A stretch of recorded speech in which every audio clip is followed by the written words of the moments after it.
Tonight, we've called our own Kudlow Debt Summit back again into action with the leadership of the Senate and the House. First, in the Senate, we welcome Idaho Republican Senator Mike Crapo, who's an original member of the Gang of Six. Also with us, we welcome Colorado Democratic Senator Mark Udall and Wisconsin Republican Senator and Tea Partier Ron Johnson. Thank you, gentlemen. I appreciate it very much. All right, let me go to Mr. Crapo. There is, by all accounts, a grand design deal that is cooking. $3 to $4 trillion, no tax increases. Mr. Crapo, I want to ask your comment on those reports right off the top. Well, we've heard those rumors, and I know that the leadership of the House and Senate were called to the White House at about 5 o'clock tonight, so it's very possible that they are developing some truth behind them. We have to wait and see. I would say that one of the big questions to me, though, is what are the details of those supposedly $3 trillion worth of cuts? It's got to be real. And right now, from what I've seen, I'm a little dubious about whether they're going to really get to $3 trillion that can really be counted on.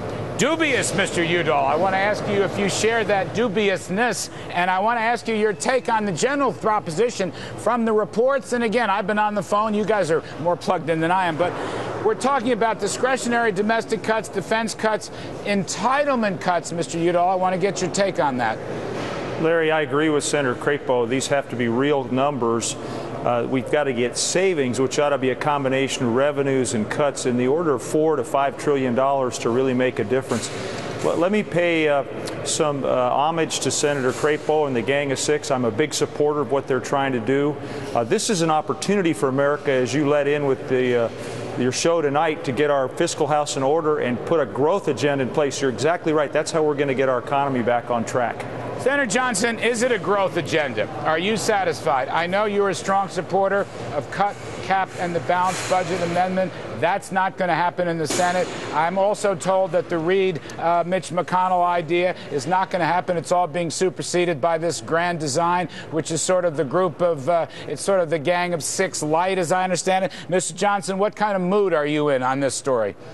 Well, I'm confused because I don't know any of the details. I agree with both Mike and Mark. The devil will be in the details here. Obviously, if they finally put the tax increase aside, that would be good news. The dollar amount, again, we'll see whether that's going to be sufficient. Here's one of my problems, Larry, is nobody's talking about this, is the true cost of the health care law. Now, I've just been putting together some projections depending on how many employees will lose their coverage. There are a lot of surveys saying that 50% of employers are going to drop it immediately. That could add $2 to $4 trillion just in the next 10 years. That would wipe out any gains by this deal. So that's something we need to be talking about. What about getting rid of the Class Act, Senator Johnson? That's the long-term entitlement for health insurance. That was in the Gang of Six. I don't know if it's in this deal or not, but what's your take on that? Is that progress? Tell you everything I hear in the Senate, that's pretty much a consensus view to deep six that thing because it's simply not sustainable at all. Everybody recognizes that, so we can do that as a standalone piece of legislation. We should do that. Mr. Crapo, I want to use the Gang of Six documents as the baseline for this grand design deal because what I gather, it's going to have a big influence. And I want to ask you to walk through. First of all, am I right? Is there $600 billion right off the top of spending cuts and spending caps for the discretionary accounts, not the entitlements, but the discretionary? And if so, how does that work?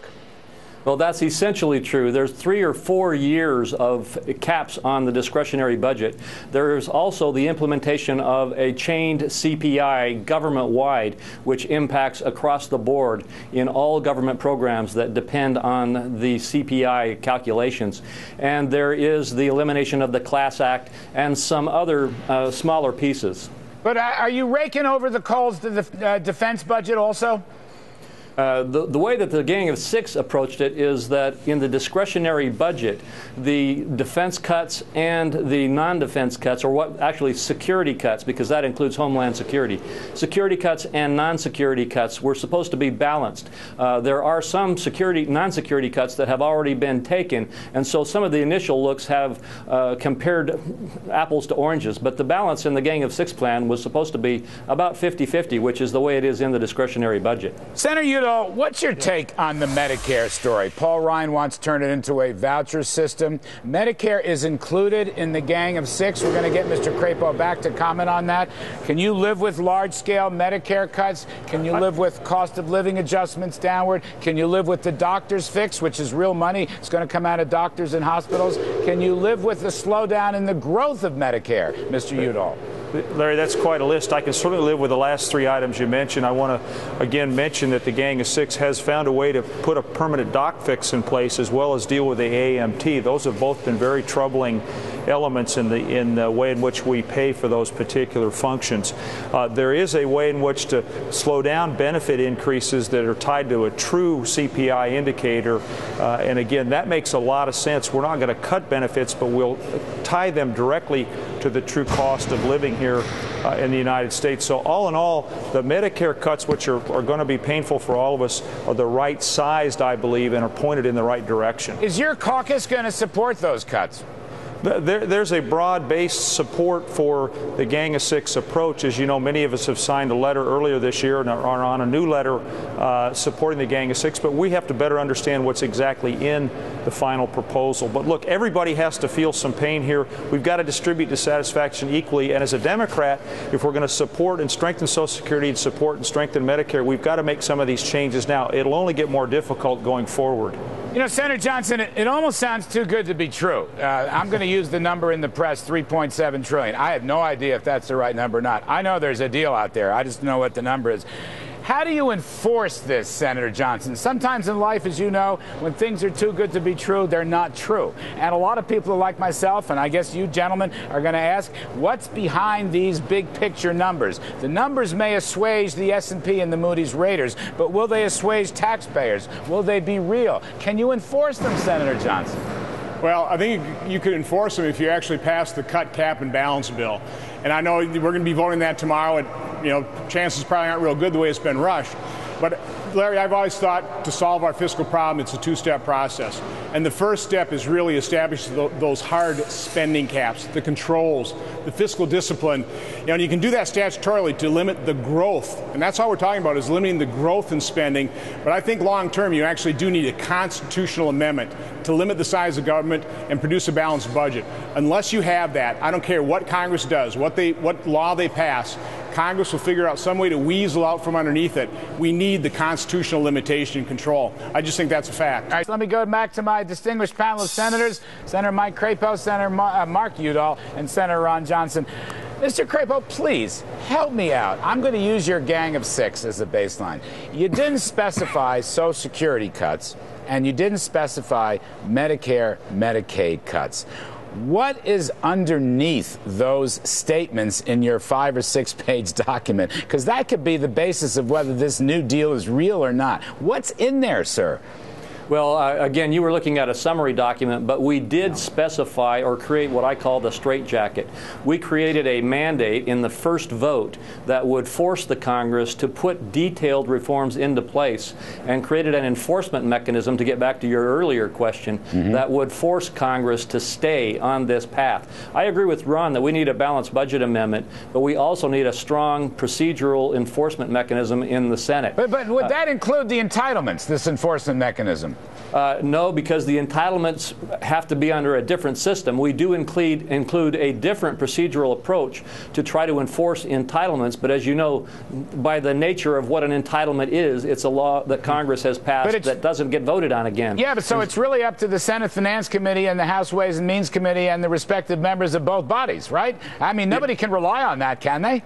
Well, first of all, when you say it's up to them, under the Gang of Six plan, doing it is not up to them. The first vote in the Gang of Six proposal will bind their hands and will force the level of cuts and reforms in those programs that are defined. If the committees don't come up with it, then there is an automatic across-the-board sequester of their budgets that forces those numbers. Of the entitlements, too.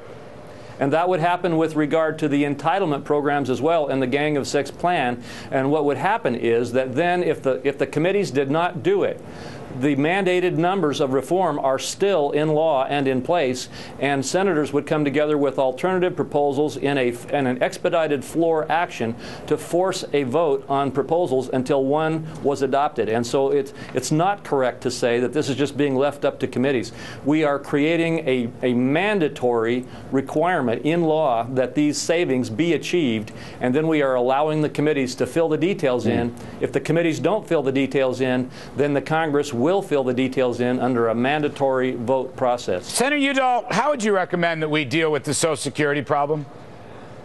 Larry, look, Social Security on paper is solvent, but if you really look at the creditor, the Treasury owes Social Security Administration $3 trillion, and we either, to make good on that obligation, have to print more money or tax Americans in additional ways. So the Gang of Six, backed up by the Bowles-Simpson Commission, came up with a way forward on Social Security where you would raise the employee tax rate, index it to inflation.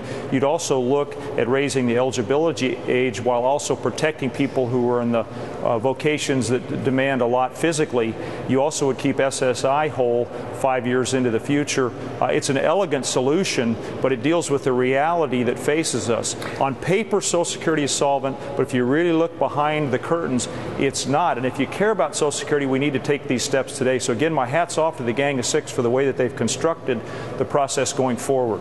Senator Johnson, I want to give you the last word on the tax reform piece, which the rumor mill says is not going to be part of this immediate package, but will be done down the road, maybe towards the end of the year. I argue that lower marginal tax rates, the top rates could come down to 25% for individuals and businesses. The AMT will be gone. Those are good things, and they might grow the economy and produce more revenues. Senator Johnson, others, conservatives, disagree with me, and they're worried about the revenue piece. Are you? Should we be worried there's a big fat tax hike down the road that would undermine the economy? Yeah, you should always be worried about that, particularly with Congress here.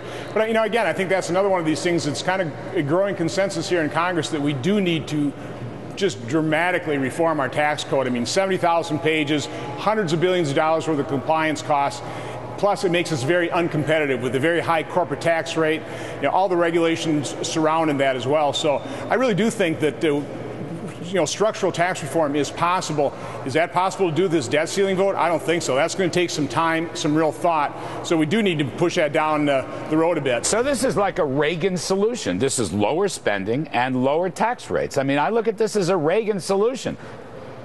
Yeah, again, I would be for that as long as we're not increasing marginal tax rates. We got to lower marginal tax rates. That is really what drives economic activity. And let's face it, growth is the #1 component to the solution here. We've got to grow our economy. Gentlemen, thank you very, very much, Senators Udall, Crapo, and Johnson. I appreciate your time.